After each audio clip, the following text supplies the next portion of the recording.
Muy buen día a todos. Sean bienvenidos a este podcast número 1. El día de hoy hablando de un tema muy interesante. Esto es la estación LOFI, a continuación, la luz en la arquitectura.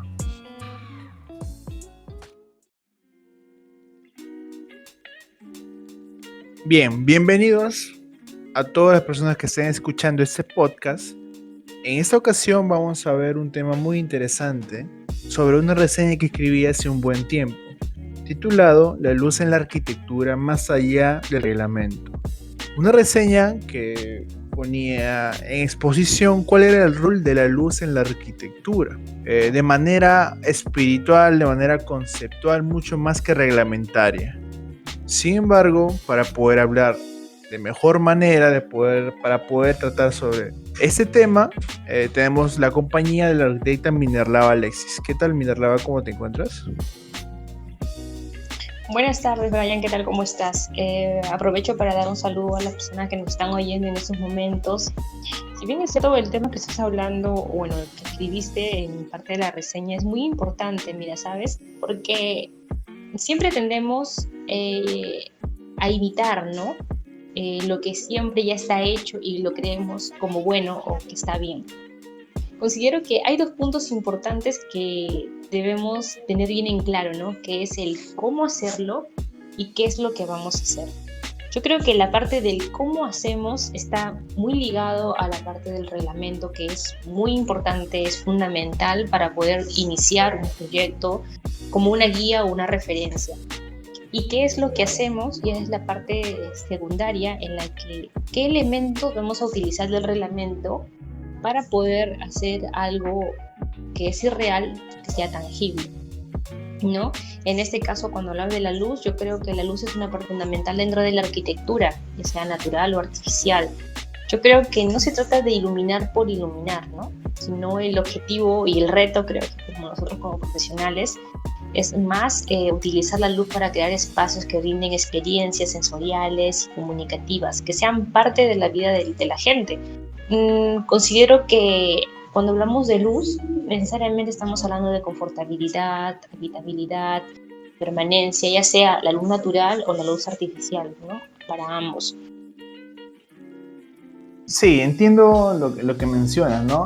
Y compartimos esa idea de que la luz no solamente tiene que ser usado como un aspecto de iluminación.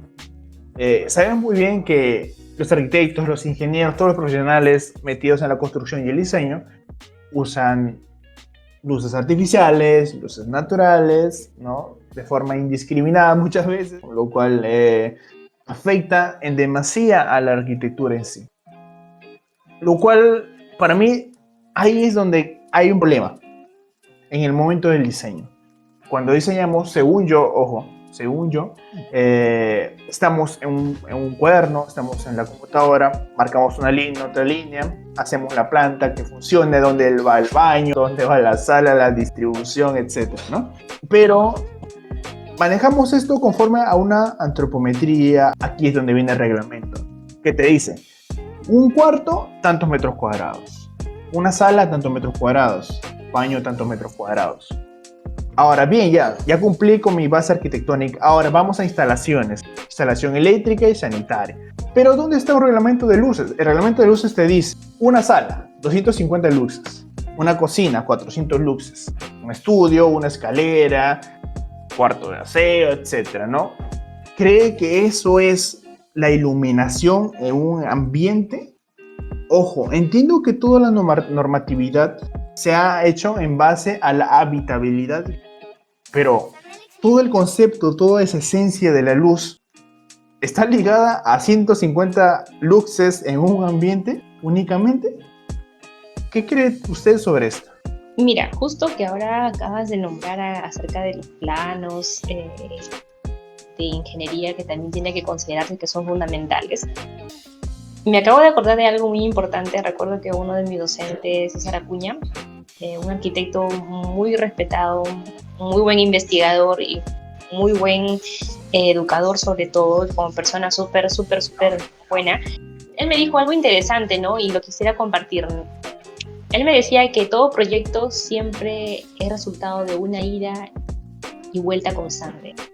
Y eso es muy cierto porque no sé si te pasa que cuando diseñas la arquitectura, haces una arquitectura muy bonita y luego pasas al hacer los planos de ingeniería y te das cuenta que la ingeniería no te permite hacer esa arquitectura tan bonita y hay que hacer ciertas modificaciones y ahí está el objetivo, ¿no?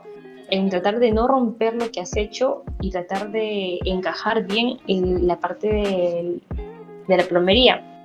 Ahora, lo mismo pasa con el tema de la luz, ¿no? Cuando nosotros hacemos un espacio, tenemos un espacio en blanco y empezamos a hacer arquitectura, creo que se debería ya estar pensando cuánta luz necesita ese espacio. ¿Para qué?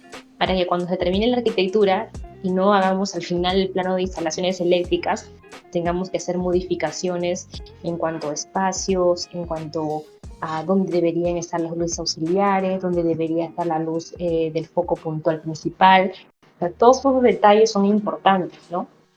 Y creo que eso no se toma mucho en cuenta, ¿no? Como tú bien lo dijiste, ¿no? Si bien es cierto, tenemos un reglamento que nos dice 150 lúmenes, 400 lúmenes para hacer espacio, pero yo no considero que sea tanto así como dice el reglamento. Como lo dije en un inicio, el reglamento es parte del cómo.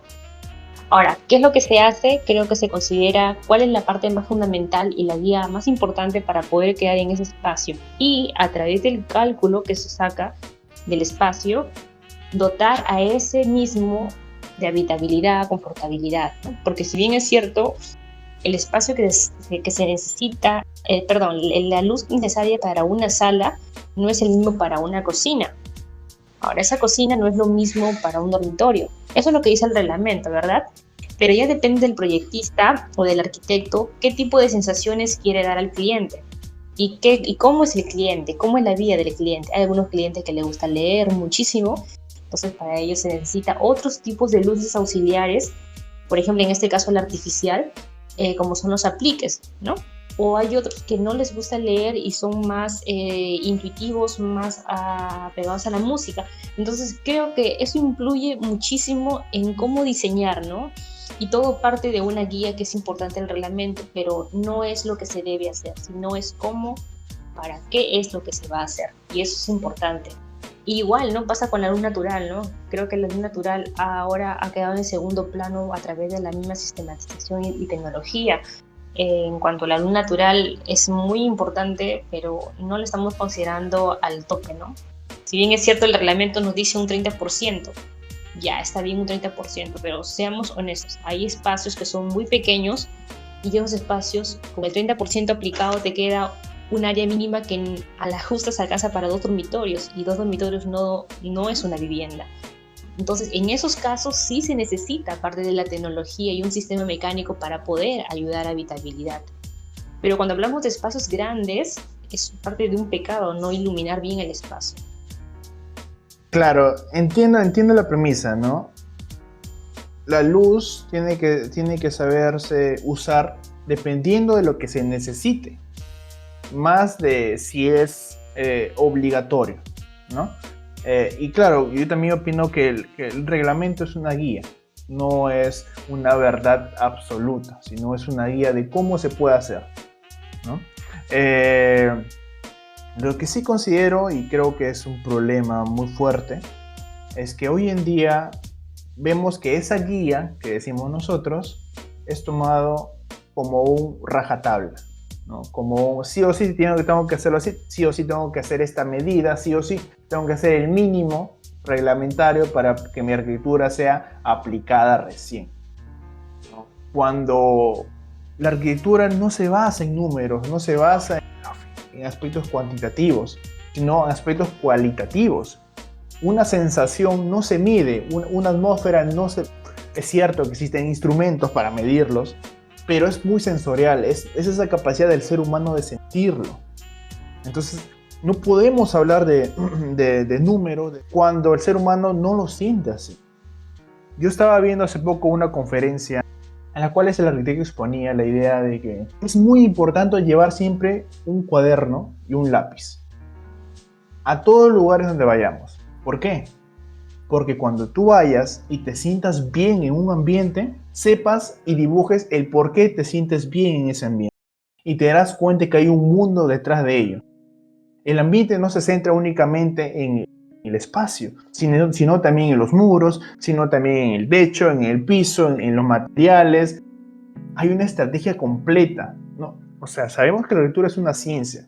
Como ciencia, necesita también sus complementos numéricos, cuantitativos, ¿no? Pero no es el espíritu del sí. Entonces, vemos, por ejemplo, ¿no? La Casa Museo de Soane, en Londres. Yo te invito también, Alexis, que lo pueda buscar, y le invito a todas las personas que estén escuchando este podcast que lo busquen.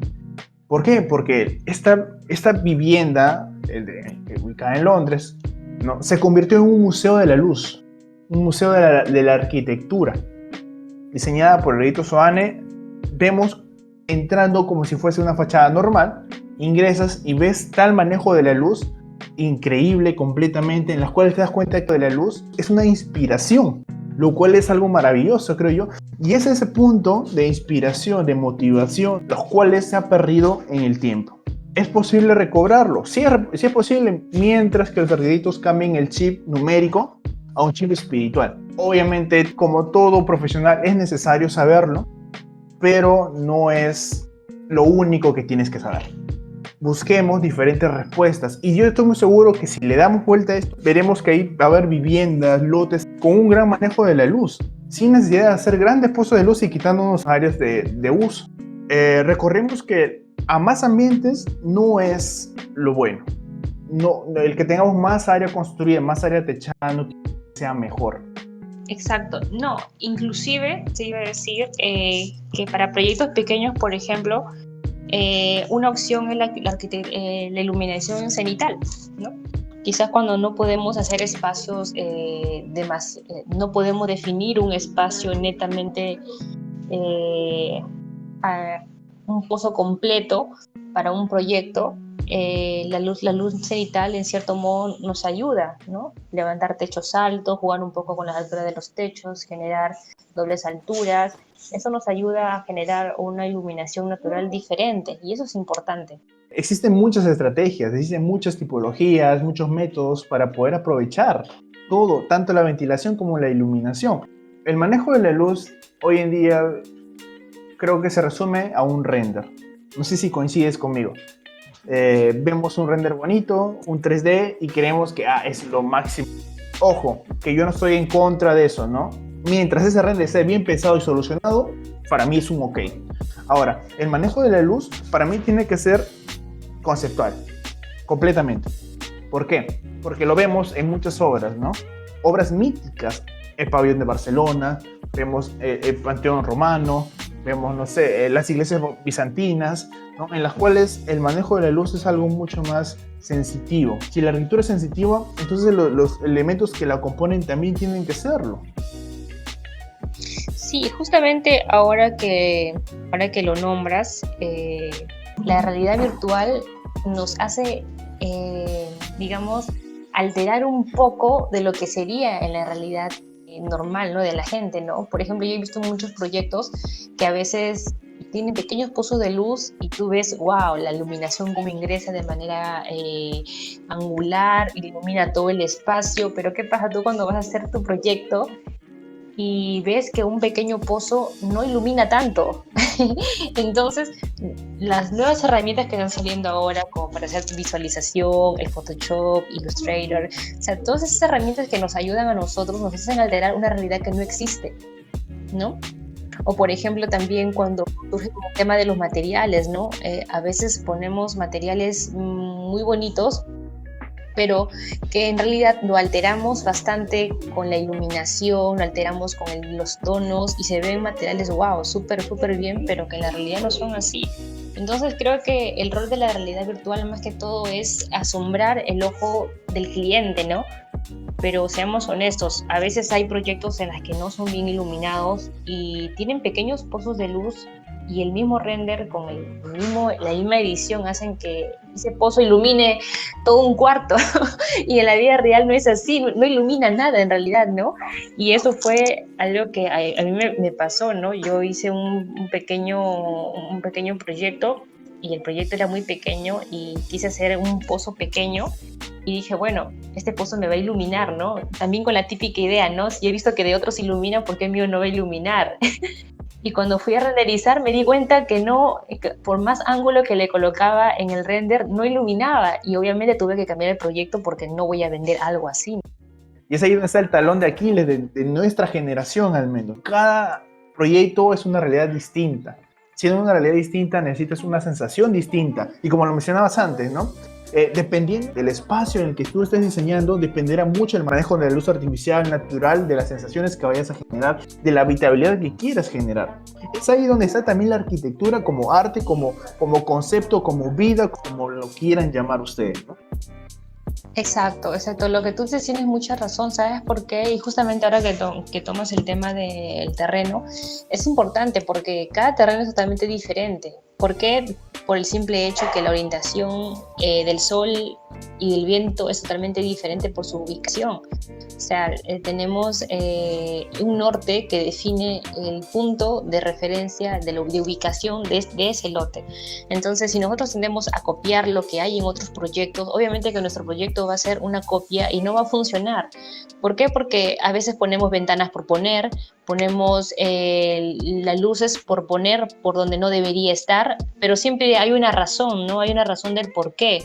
Entonces, si nosotros estamos hablando de querer colocar una buena fuente de iluminación, ya sea natural o artificial, lo ideal sería verificar dónde está la ubicación de nuestro proyecto y guiarnos, ¿no? Por dónde está el recorrido del sol, por dónde viene el recorrido del viento, pero de nuestro proyecto, y no imitar copia de un proyecto que porque hubo 4 ventanas, yo también le pongo 4 ventanas a mi proyecto, o porque hubo una mampara grande, yo también le pongo una mampara porque se ve bonito. No es eso, ¿no?